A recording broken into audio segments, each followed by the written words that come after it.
Hello, well, welcome back to the channel.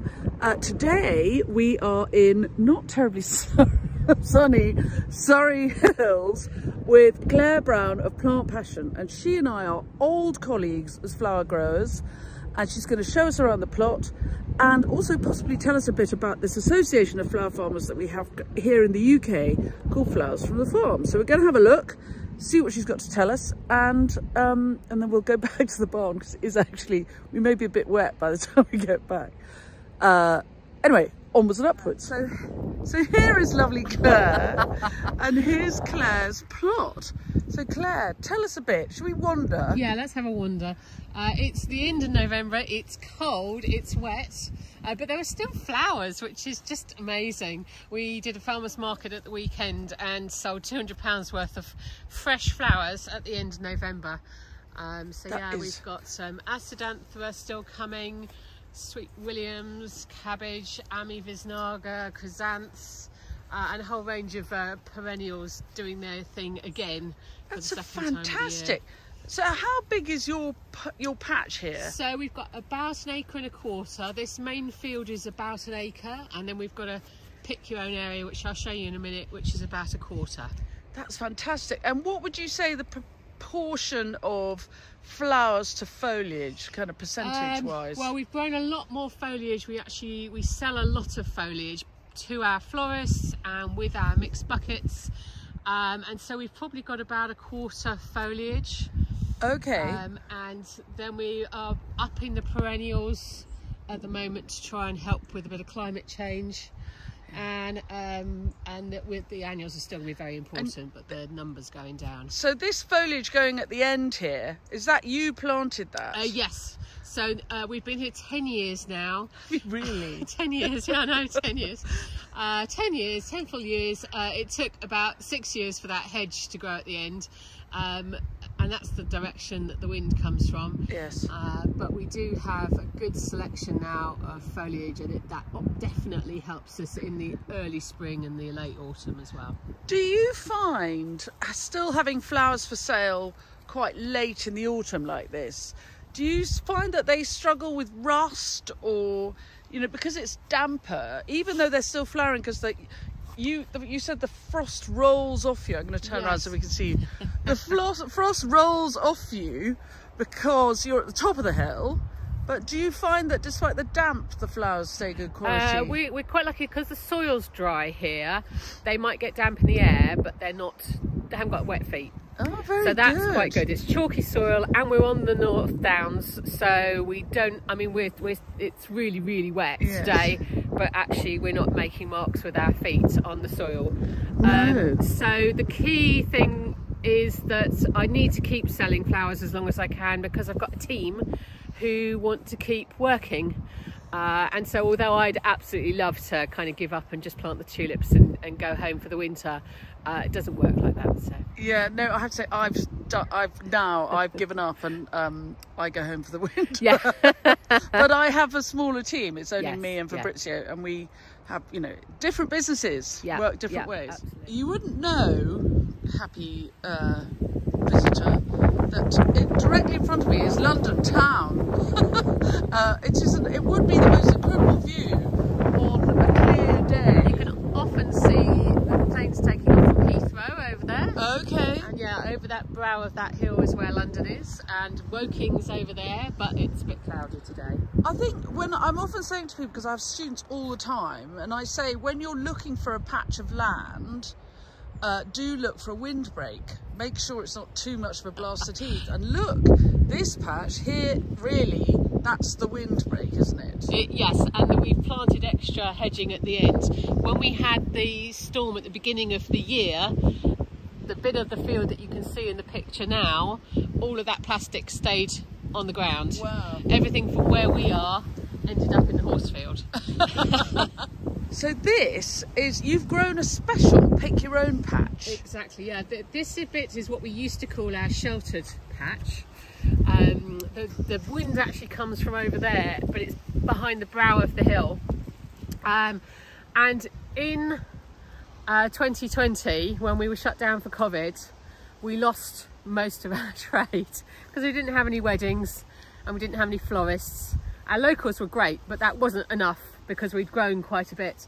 So I opened up as soon as we could let people in to do socially distanced pick your own. And that was fantastic and people loved it. But then the following year we had some weddings and things, and I was having to say, oh, but don't pick that and don't pick that. Oh, and that's for the wedding next week. So we created this as our pick your own area especially, and it's completely different flowers from the rest of the field. It's the things that our pick your own customers love. So we have lots of big and bold things. There's lots of plastic at the moment because we've taken out lots of dahlias. We'll have tulips, we'll have delphiniums, we'll have lots of perennials. We've got foliage in here as well because people like to pick a few stems of that to go in their bucket of flowers. So what do you find people do? They bring a bucket, or you give them a bucket? We give them a bucket and a pair of snips, and they can fill that bucket, and they pay for a full bucket. And do you have a pick your own day every Saturday? Yes, we have. It's usually the end of the week, Friday and Saturday. Friday and Saturday. Do people book in advance? Yes, they book in advance because this is definitely a farm, so we need to make sure we know who's coming and how many things to have available, and have a bit of tidying up and stuff like that. And can they book on the website? Yep, on the website. It's nice. That's fantastic, because that means they arrive, you know they're coming, they've already paid. Exactly. Yeah. You're not managing the there's no kind of extra admin. No, and it's just having different things for them than we have on the rest of the field. Yes. Because we have discovered that our customers like completely different things, different colours. My pick your own customers won't pick yellow and red. They love blues, they love pinks. How interesting. They like big, bold flowers. They love the roses, they love the dahlias. They love our delphiniums, they love our unusual perennials. They all put a few stems of individual things like grasses in. Can we come and have a look at your... Certainly. So I don't want... Trip over the hoses. I'm trying not to... I know. I'm trying... Is this a path? I hope I'm on a path. This is a path, yeah. This is a path. And so you've still got quite a lot of perennials in the ground. Yes, yeah, they're a bit weedy at the moment because we don't do a lot of weeding. We'll only do them once in a year. And then the rest of the time we just trim and put down plastic. It's really efficient, isn't it? And I'm always saying to flower farmers or people who want to take up flower farming, you're not gardening. Yes, we don't want to weed. No. We do one set of weeding each year. The rest of the time it's just a strim and a cover. So yeah, we try and make sure that so we've already planted here for next year. We've obviously got all the perennials here, so there's things like geums and Alchemilla mollis, there's Linaria and there's even some Astrantia flowering. Look, there you go. know. Achillea, stachys. So we make sure there's lots of perennials for May because we don't want to get people started in April with our tulips and then have nothing to sell to them the rest of the time. And then we've got lots of annuals, hardy annuals already planted. Yes. Things like Cerinthe and cornflowers and Dorcas. Lots of Hesperus. People love scented white Hesperus. So yeah, there's something for all year round, and after 10 years we've got an idea of exactly what it is our customers like and make sure that we've got some of it each year. So how much, do you know how much this is? patch About is? a quarter of an acre. So this is a quarter of an acre, and how many people of a weekend would you have in? It depends on the time of year. We usually book in 6 to 8 people. Okay. But we can go up to about 10 or 12 when there's more dahlias and things like that. That's fantastic. So it's that many buckets of flowers. I think the pick your own business is, I mean, I would have a pick your own business, definitely, except I'm married to a man who hates people. And that is the thing, you do need to like people. And I love talking to people. I love talking. Those who know me will know. So I can talk flowers all morning, and that's no problem. Although actually a lot of our customers love you to do a bit of spiel to start with, and then you just leave them, and it's their fun morning. It's more of an experience. You know, they're not just paying for a bucket of flowers, they're paying to come and choose their own things and, you know, have a enjoy time. themselves. I know, and that's what I'm always saying to people, and we can't do it because poor old Fabrizio would just hyperventilate and couldn't cope with it. Couldn't cope with it. But actually this is quite good because your home is a few miles away. You have to come here anyway. And this is, you don't mind if there are people here. It works really well for you. And because we book people in, I know, oh, it's a Friday morning, I've got to be here. You know, the only downside I'd say about pick your own area, and it doesn't look like it at the moment because we haven't been picking your own for a few weeks, is you have to keep it more tidy. Yes. And yeah, mostly flower farms aren't necessarily tidy. They're not necessarily that tidy. Need a little bit more. But equally, you may have to keep it a bit more tidy, but then you don't have to harvest the flowers. No, because the customers are doing that. Although sometimes if they haven't picked enough of them, yeah, you have to take head after them. Still cutting. Well, look, I tell you what. It is freezing. It is. My hands are going white. So we might go back into the barn and have a chat about flowers from the farm and some other things. Well. Let's go and see the polytunnel. Here we are next to Claire's lovely barn, which I'm going to show you in a minute. And she's got this very protected yard. And you can see there's 2 tunnels and greenhouses and also these beds. And this is where you grow your herbs, Claire? Yeah, so we grow lots of herbs. Our florists love our scent in the bouquets, and so we grow lots of herbs here, but we were discovering that actually, particularly when it's hot, this is a very hot area.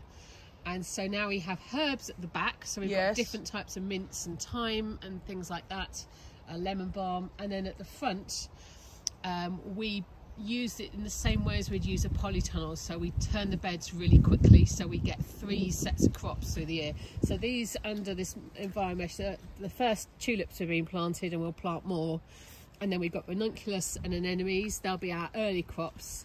Then the minute they finish in beginning of April, we'll whip them out and we'll put in stocks, maybe some more poppies and orleia. Yes. And then the minute they've finished in June, we'll whip them out and we'll put in more hot summer crops like our lavender multi-feeder, which is an annual. You're on very free draining. I'm sorry for anybody who's I know this may not look very exciting filming these beds for people who are not nichely passionate about growing flowers, but let me tell you, for us this is really thrilling stuff, so bear with us, we're going to be inside in a minute.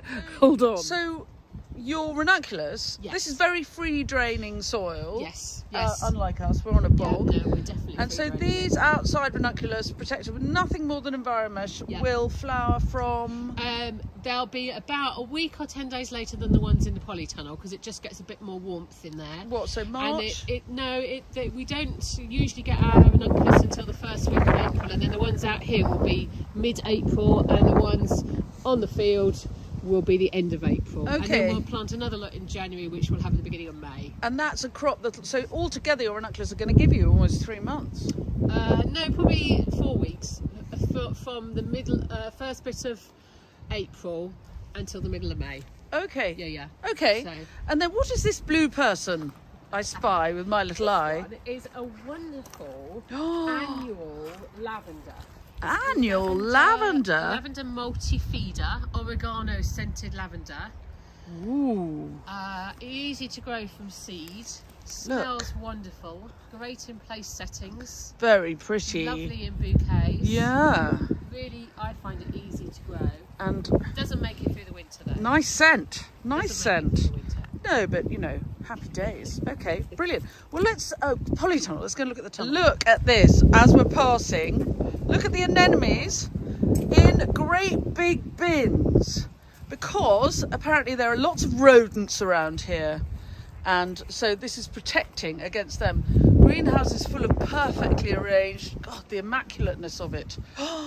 It's fantastic. Oh my goodness! And here comes this. Oh yeah, talking of rodents. Yes. Oh, nice holes all over the place. Oh, they're so you annoying. Can see I haven't been here for a while. Oh no. Right. But there are your sweet peas. Yes, sweet coming peas along. And your lovely scented pellies. I tell you what, my scented pelargonium thing is becoming obsessive. I love them more than anything.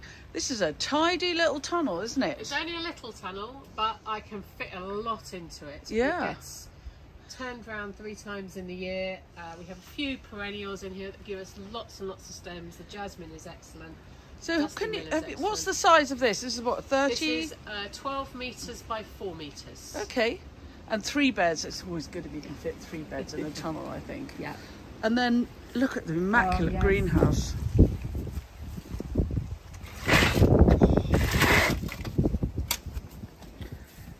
And so we're sprouting ranunculus. Yeah. We've got a whole range of hardy annuals that haven't gone out yet. Oh, this one I'm looking forward to. I haven't grown this one before. This is a pale pink agrostemma corn cockle. So I've seen you before planting out what I would think was very late.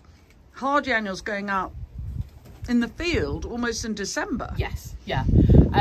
Because we are free draining, if they are tight in their trays, I'd much prefer to get them out in the ground and protected. And because it's the free draining, and also you said, so they're not going to rot. No. And they also, because you said that the frost rolls off you. Yes, yeah, it's if I had wet soil it would be completely different, but the free draining soil really helps. Yeah, we're a bog and a frost pocket. Yeah.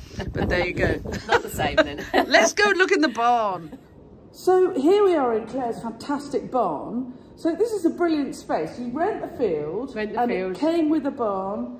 It's very industrial. It's not nice, but it's cold. It's cold, which is really good for the flowers. But it's something to look out for. If people are looking for land, you've got parking, access. Water. Obviously, this is quite a grand barn, but you don't need something. You do need cover. Some kind of space. Running water. Yeah. Those things are helpful. Fencing.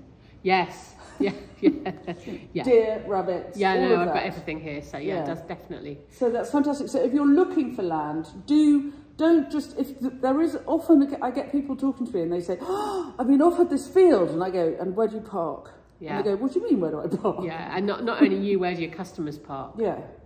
These things are really worth thinking about. So this is a great spot. And you too wrote a book. I did. 4 years ago now. And this one people can order from my website. Website. It's on the website. And it's the British Flowers book. So this is all about, this is a year's worth of flowers, isn't it? Yeah, it's masses what and masses. Colours.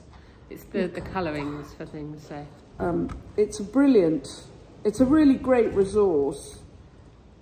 And I wrote it because florists were saying what's available in yellow in July, or what time of year are roses available, and it wasn't actually anything that was specifically for British flowers.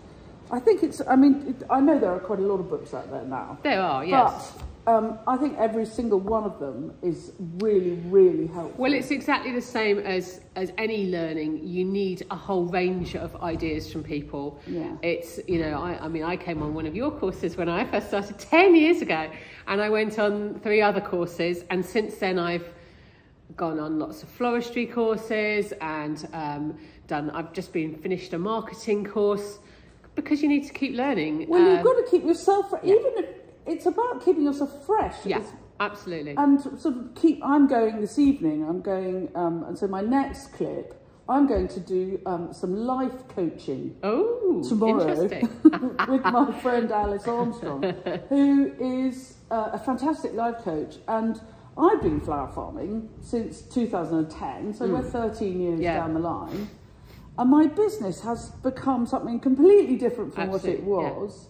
And I really need to sit down and actually focus, and I know I can just sit and do it myself, but if you ask somebody for a bit of help, a different point of view to help you decide where you're going in the future. Yeah, it's always really good. It's really helpful. And getting different people's perspectives as well. Because, you aren't necessarily going to do... I know when I came to you 10 years ago, I said, there's no way I'm doing weddings. And now I do DIY weddings, because I found the way that I could do weddings the way that it worked for me. And so I went on several courses and worked out which bits of what those people did work for me. And, that's what you need to do. I think it's really, really important. And it doesn't stay the same. No business. We'd all die of boredom. No, exactly. And the other thing I really wanted to talk to you about was the Flowers from the Farm co-operative. I'm not a member, in the interests of being honest. I used to be a member of Flowers from the Farm. I'm so mean. I'm notoriously mean. And I have children with very big feet. And one day my membership of Flowers from the Farm cost the same as my children's shoes. And so I chose not to be a member of the Flowers from the Farm. However, it is, I know, an incredibly, because I used to be a member, it's an incredibly supportive organisation. It's really supportive, and again, it's all about learning and having different points of view. When I started, there were 35 members of Flowers from the Farm, and now there's almost 1,000. I know, it was the same. You know, it's incredible. It's incredible. It was nothing, and now it's huge. And it means that you know, as an organisation, there are lots of people to support you. And here locally in Surrey, I used to be the only flower farmer, and now there are quite a few. And it's brilliant that we can support each other, find each other, be able to send customers to each other, because you can just go and have a look on the map. But actually that's not, although that's a really useful feature, that's not what I've got out of Flowers from the Farm. I've got a whole lot of friendships, business support. I mean, that's how I met the other members of the Business of Growing Flowers, our online course that we do. Yes. Carol and Paula were Flowers from the Farm, are Flowers from the Farm members. We've all been very involved over the years. And that's how I met them. And a lot of the flower farming friendships, you included, started because I met people through Flowers from the Farm. Yeah, definitely. And so, do you know what the current membership fee is? It's just under £100. It's incredibly good value. What do you get for your £100 if you join Flowers from the Farm? So you get to be a member, you get to learn a lot, you get, as I said, the support network is the real key thing. You get to be on the website, which actually more and more is helping people out. But yeah, the support is the really key thing. You're part of an organisation that is supporting flower farmers. And who's running it these days? So there's a committee, and it's all volunteers. So yeah, there's a lot of dedicated people working to make it work for all the members. Okay, I mean, I think if you're a new flower farmer in the UK, look at Flowers from the Farm. It's not a cheap trip. I mean, you know, just under £100, I think is quite. I'm notoriously mean, as I just said, and also I am a member of other organisations, and so I'm a member of the Society of Authors and the Garden Media Guild, none of which is free. And so I think you've got to choose where you're going. But I think for people starting out, certainly I found it. I was like, oh, look. There are loads of flower farmers. I can be friends with all of them. So the other organisation I belong to is the Surrey Hills Enterprises, which is other businesses, and that costs 3 times as much. Does it?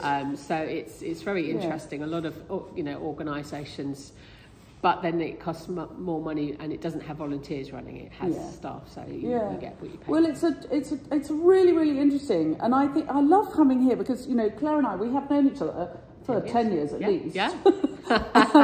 and here we are. When my flower farming business started, I could find maybe 5 other people with websites that I could find in the country. And as you say, there are now 1,000 members-ish of Flowers from the Farm, and not everybody is a member. So therefore, there are a good deal more people who are flower farming in the UK than there were back in the day when I started. And you might think, oh, well, that's going to make it very competitive, and I want to be the only flower farmer in my area. Believe me, the more flower farmers that there are, the more the customer will assume that they can get really good quality locally grown flowers. And they will not just ask for them, they will assume and therefore look for the flower farm and find them. And so if you're thinking about growing flowers for a living in any way, don't be put off by the fact that there are a lot of flower farmers. Be encouraged. And I'd actually say make sure you make contact with them, because actually I'm making contact with new flower farmers here because I'm saying no to people. Yes. Because we can't grow enough for all the florists that we have here. We'd like to be able to service more florists, but I actually have said no to any new florists because I want to concentrate on the ones I've currently got. Yeah. So. Well, that's fantastic. I think it's brilliant. Oh, well, Claire, thank you very much for showing us around. Thank you. Good luck coming on a cold, wet day. Well, you know, the thing is, this flower farm on tour business, I will be travelling more in the winter, surprisingly enough. So it may be more beautiful in the summer, but I'm making the most of my time. And you have got a busy wreathing season coming up. Yeah. Lots and lots of wreaths. Lots of dried flowers, lots of wreaths, workshops, markets, everything like that. It's all happening. Yeah. Well, have fun. Thank you. And thanks very much for letting us problem at all. visit you. If you have not subscribed to the channel, please do. Press the bell icon and we'll tell you when we've got more clips coming up. And if any of the tips and tricks we've given you along the way are useful, you can always buy me a coffee. The link to coffee buying is in the blurb to all my tips. Thanks very much for coming along, and I'll see you soon.